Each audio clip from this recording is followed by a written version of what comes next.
Hello and welcome to episode 3 of the adventures of Ceridwen.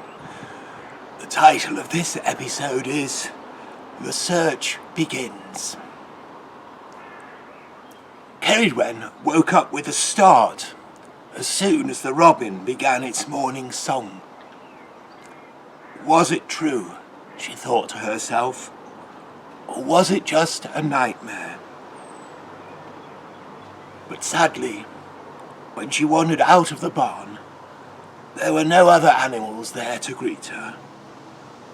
Ceridwen had never felt so lonely or sad.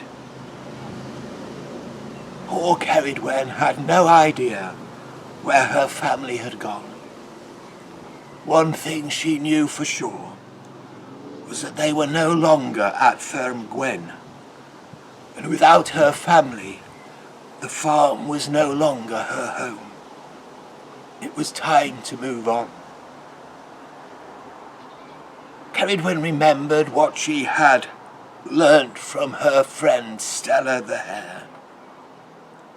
Keep hoping, even when sadness comes. So off she set.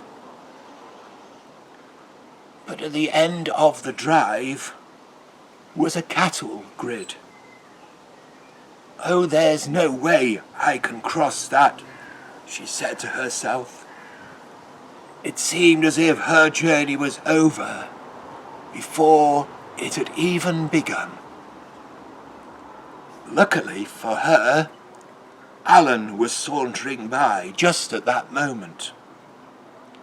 Now, sheep are usually very wary of foxes, but Ceridwen had no choice but to ask Alan for help.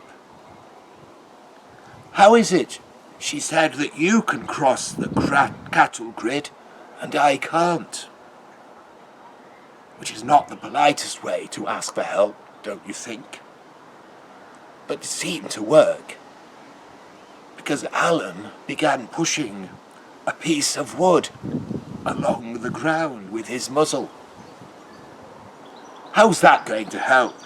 complained Ceridwen. Perhaps it was her sadness that made her so impolite. But that didn't bother Alan. He just kept on pushing until the wooden plank slid over the bars of the grid. Alan had made Ceridwen a bridge. "Now you know how I get in," said Alan. "Not that it is any use to me now that the chickens have gone," he added, with a wry, foxy smile. "Have you any idea where they went?" asked Ceridwen. "All I can tell you," said Alan, "is that they went in one of those big wagons they use to take the animals to market." This was not the kind of news Ceridwen wanted to hear. But she thanked Alan for his help and continued along the track, making her way wherever her nose led her. Poor Ceridwen. She spent weeks wandering north, mostly over high ground, through the mountains. But there was no sight of her family, and no news where they might have gone. None of the sheep she met on her journey had any idea where they might be. And so it was a long, hard trek through the mountains, across slippery shingle and boggy heath. It was difficult as well to see very far through the mist and the rain. But one misty mountain morning, the rain stopped and the mist began to rise up the hillside, and Ceridwen spotted a signpost saying Finon Berris. Isn't that where the water spring is? She asked herself. The one with the wise fish that Elgin told me about. All at once, her heart felt just a little more hopeful. And so Ceridwen made her way past the gate and into a churchyard. And as she entered, a big, ancient yew tree shivered a welcome. "Hello, Ceridwen," it said, with its deep, deep voice. "How do you know my name?" asked Ceridwen. "It's my job to remember names," replied the tree. "I am the guardian of the sleepers in the graves, and I call out their names every day to let them know that they have not been forgotten." Ceridwen was amazed that a tree could care so much about dead humans. "They were all loved when they were alive," explained the tree. "And for many years after they died, flowers were placed on the graves by their families. But humans don't live as long as trees like us do. So when the flowers stop coming, it's our job to call out the names. And every year when our blossom comes, we remind them that the day will arrive when they will wake up to a new day." "Do you know where Melangel lives?" asked Ceridwen. And with a creak, the ancient tree lifted one of its boughs.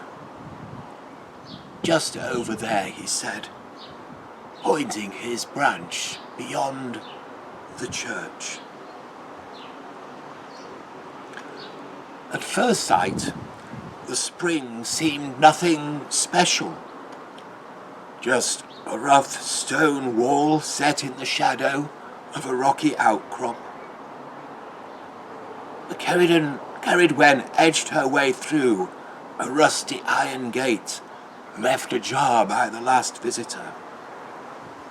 She clambered carefully down the damp, mossy steps, took a sip of the cool water and waited. She waited, and she waited, until the pale sunlight began to disappear.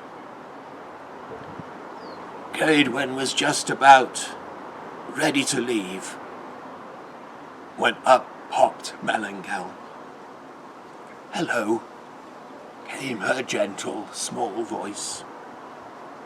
"I was just about to give up," said Ceridwen. "I know," replied the fish.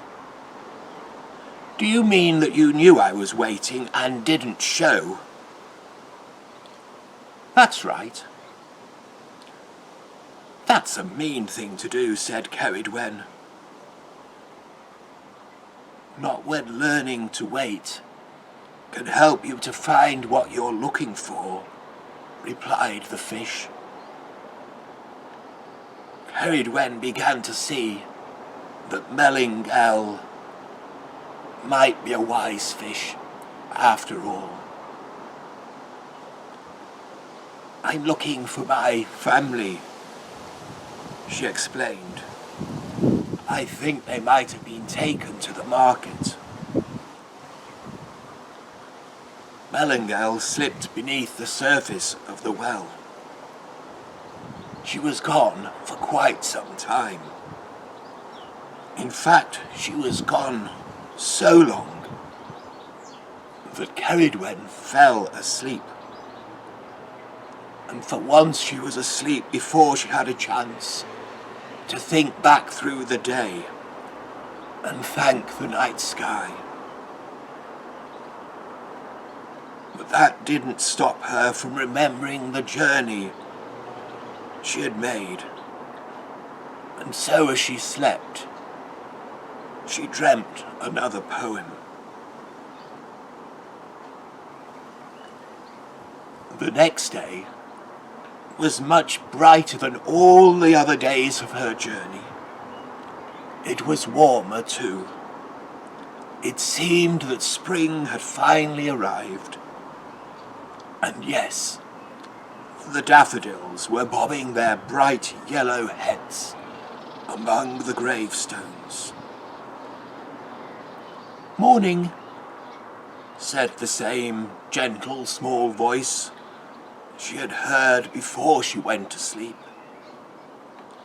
"I've been trying to find out what happened to your family," said the fish. "But all I can tell you is that they are safe and well." "That's fantastic," said Ceridwen. And although she was crying with this news, she really was happy.